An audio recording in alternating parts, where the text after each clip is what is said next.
شوف الأشجار كيف بيطلعوا من تحت الحجار، شايف كيف يطلع الأشجار من تحت الحجار؟ مش حرام هذا يبقى بدل ما يقعد بني آدم اللي بيقول الله، مش حرام هذا يقعد بداله حجر زي هذا؟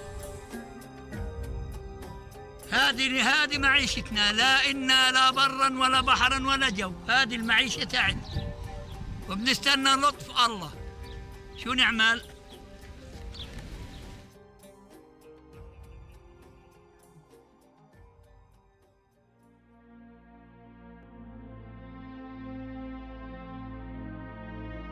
These settlers live and prosper at the expense of the Palestinians and the Palestinians' well-being, present well-being and future well-being. And they don't see this horrible, disproportionate allocation of resources where Jewish settlers get water and electricity and gas, garbage pickup, all kinds of things that their Palestinian neighbors don't get because of the military occupation. هذيك المنطقة منطقة بين العين ممنوعة تيجي علينا. هذول الدور شوف يعني في واحد شوف يعني واحد بحوث في قلب الدور من العرب ولا واحد بحوث من العرب موجود هناك. هذه السيارة يعني لو ما إسرائيلية بعدوهاش. They lost the middle of the valley for a bypass road, which is now an Israeli-only bypass road. They can't drive on it to go to their homes. The thing is extremely ugly to watch. I mean, this is just day-to-day life. I'm not talking about the fighting here. I mean, you walk through Hebron, an Arab city, 100,000 Arabs, a couple hundred Jews, settlers walking around with rifles, looking as if they own the place. Settlers can go in a Palestinian village and burn the fields there, destroy the house, hit Palestinians, even shoot Palestinians. Several of the women have been beaten by settlers on different occasions. In each of those cases, we were just being a nonviolent presence on the street, observing when settlers were acting out, and they just attacked different ones of us. والله يا عمي قد ما نحكي لكم جزء من اللي بنشوفه. The Israeli government is not doing anything to try and stop the settlers from violating Palestinian rights.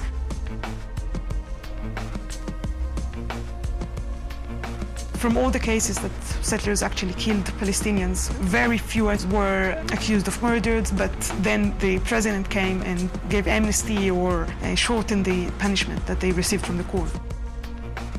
In some cases, they cooperate with them, they guard there. Like one case, the settlers went and took a house, Palestinian house, and just said, well, now it's ours.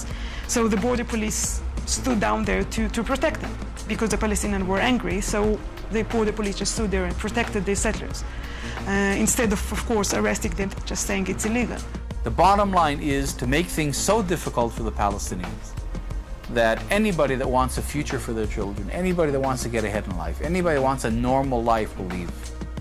يعني أنو اللي عنده جنة زي هذه ويعني بده يرحل وبده يروح ويرحل ويدشرها. وين بدنا نروح احنا وندشر أرضنا اللي زي هذه؟ The Jabir family continues to live under constant harassment. Most recently, Abdul Jawad broke his leg while trying to protect his grandchildren from settler attacks. Many of us feel hostage, that we're held hostage to the settlers.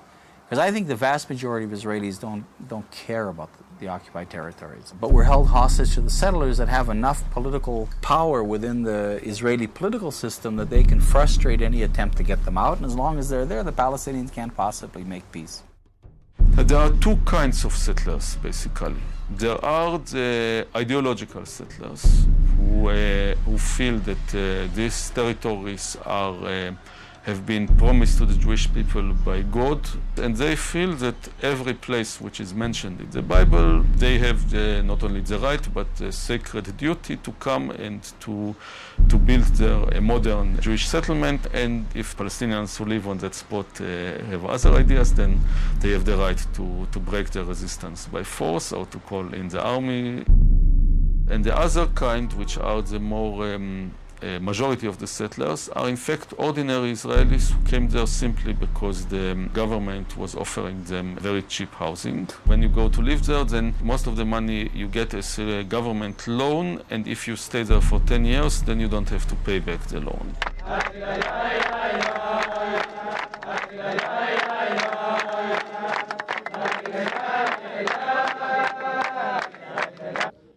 Well, I think the unpleasant and unavoidable comparison is with South Africa during the apartheid period. And I must say that having visited South Africa, that they were much better off than the Palestinians living in the refugee camps.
We went to jail because it was impossible to sit still while the obscenity of the apartheid system was being imposed on our people.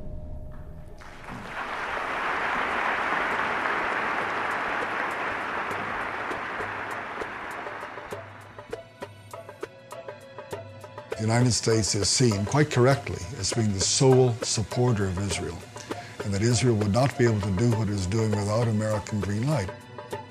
The U.S.-Israeli relationship is really unique on Capitol Hill. In my 22 years that I served there was never a moment when there was really a debate about U.S. policy in the Middle East.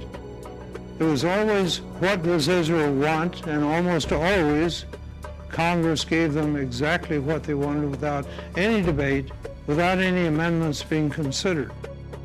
This type policy exists as a result of a number of factors.